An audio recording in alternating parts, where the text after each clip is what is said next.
ရေဘူးဖောင်းပမာကျွေလွယ်နှုံရဲ့ကြောင့်စိတ်အေးချမ်းသာစွာနေထိုင်တတ်ဖို့လမ်းညွန်စကားဆိုခြင်းနဲ့ကွယ်ငွေကြေးဆိုတာအပူတတ်မို့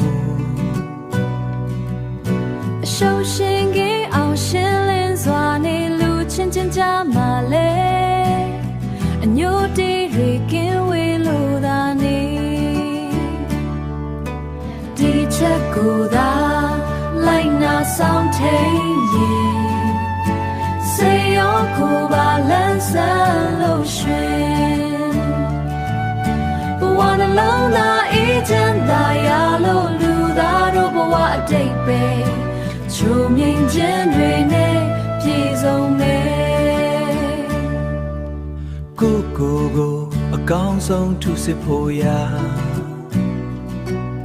မနောကန်လိုင်းတွေထိန်ချုပ်ဆိုလားကောင်းခြင်းမကောင်းခြင်းဆိုလားကောင်းခြင်းမကောင်းခြင်းအရာရာဟာစိတ်ကစားလို့ဖြစ်တည်လာတာမနောကန်မှမထိန်နိုင်လို့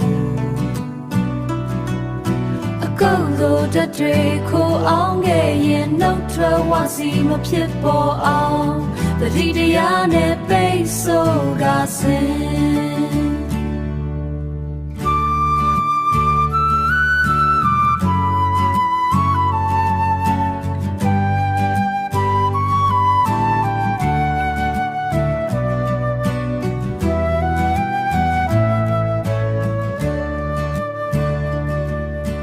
ဝစီကံကြောင့်နှုတ်ထွက်စကား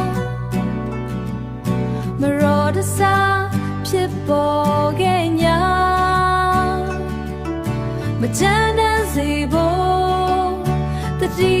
ကခါကာယကံကိုအမြဲထိတ်သိမ်းမအောင်တော့ကွယ်